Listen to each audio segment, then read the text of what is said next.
Los jesuitas en Europa, entre los siglos XVI y XVII, Italia, Portugal y España. Et benedictus fructus ventris tui, Iesus, Sancta Maria Mater. Francia, escribió Bomer, es la cuna de la Sociedad de Jesús, pero en Italia recibió su programa y constitución. Por tanto, en Italia echó raíces primero y de allí se extendió a otros países. El autor menciona el creciente número de universidades, 128, y academias jesuitas, 1680. Pero dice, la historia de la civilización italiana en los siglos XVI y XVII muestra sus resultados en forma más sorprendente.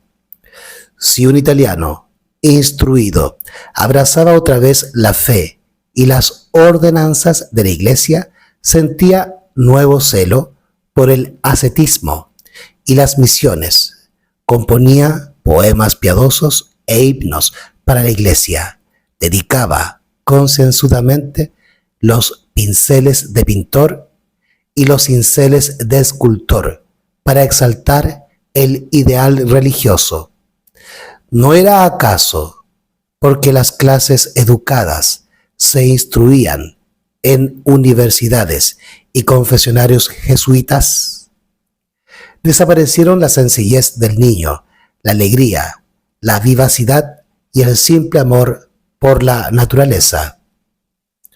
Los alumnos de los jesuitas son demasiado clericales, devotos y absortos como para preservar esas cualidades. Las visiones e iluminaciones extáticas los dominan. Literalmente se embriagan con pinturas de las aterradoras mortificaciones y los tormentos atroces de los mártires.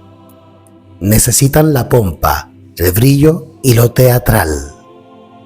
Desde fines del siglo XVI, la literatura y el arte italianos reproducen fielmente esa transformación moral. El desasosiego, la ostentación y la afirmación aterradora que caracterizan a las creaciones de aquel periodo fomentan un sentimiento de repulsión en vez de simpatía por las creencias que debían interpretar y glorificar.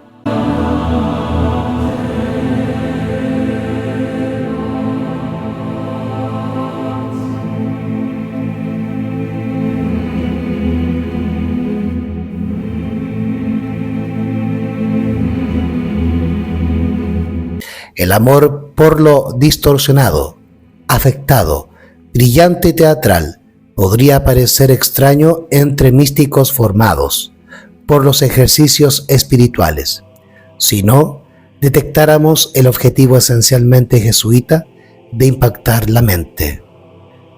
Es una aplicación de la máxima, el fin justifica los medios, que los jesuitas ponían en práctica en las artes, la literatura, la política y la moral. La reforma protestante apenas había tocado Italia, y sin embargo, los valdenses, que habían sobrevivido desde la Edad Media a pesar de la persecución, y que se habían establecido en el norte y sur de la península, se unieron a la Iglesia calvinista en 1532. Según un informe del jesuita Posevino, Emanuel Filiberto de Savoy lanzó otra persecución sangrienta contra sus súbditos, herejes, en el año 1561. Lo mismo ocurrió en Calabria, en Casal de San Sixto y la Guardia Fiscal.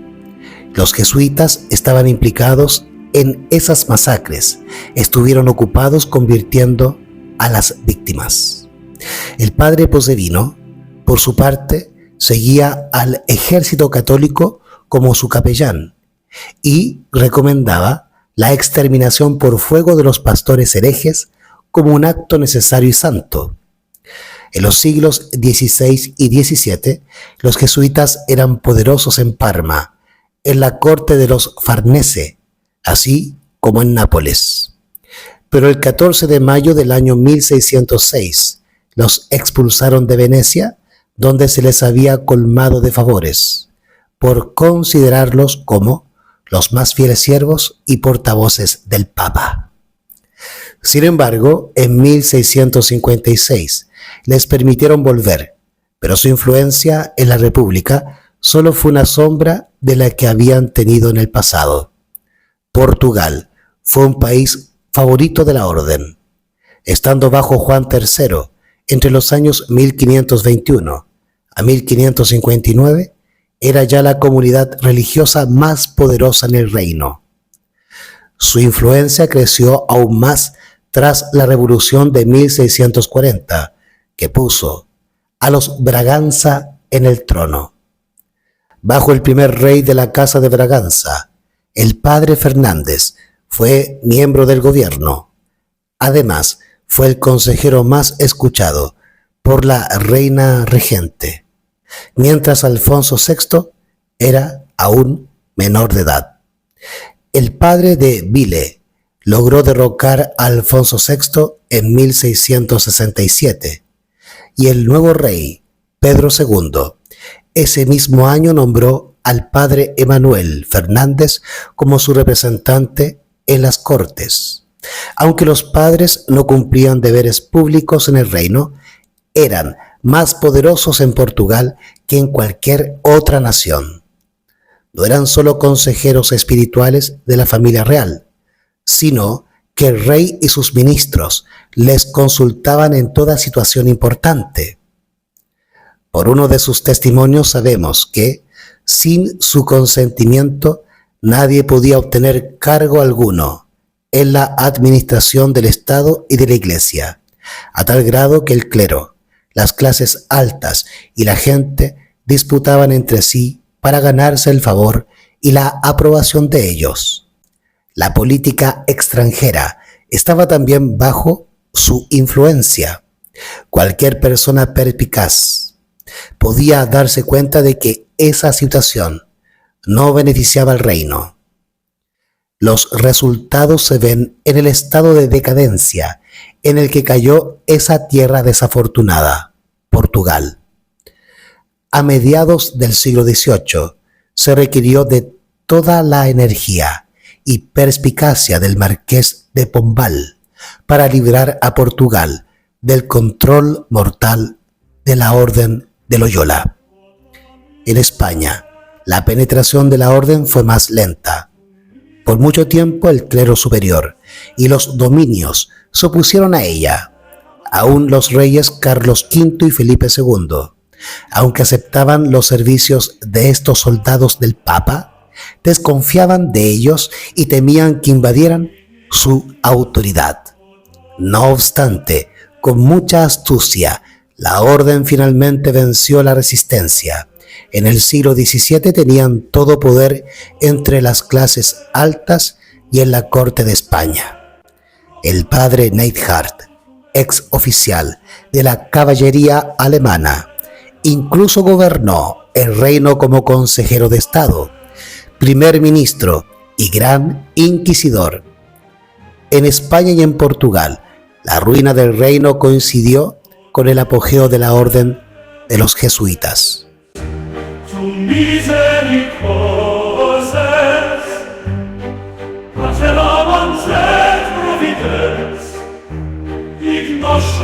Edgar Quinet dijo lo siguiente: donde quiera que muere una dinastía, puedo ver que se levanta y se para tras ella una especie de genio malo, una de esas figuras sombrías que son los confesores, atrayéndola en forma gentil y paternal hacia la muerte. En realidad, uno no puede imputar la decadencia de España únicamente a esta orden. Sin embargo, es verdad que la Compañía de Jesús, junto con la Iglesia Católica y otras órdenes religiosas, aceleraron su caída. En realidad, uno no puede imputar la decadencia de España únicamente a la Orden de Loyola. Sin embargo, es verdad que la Compañía de Jesús, junto con la Iglesia Católica y otras órdenes religiosas, aceleraron su caída. Mientras más rica se hacía la Orden de Jesús, más pobre era España. Tanto así que cuando Carlos V falleció, en las arcas del Estado español no había suficiente dinero para pagar por las 10.000 misas que generalmente se decían por la salvación del alma de un monarca fallecido.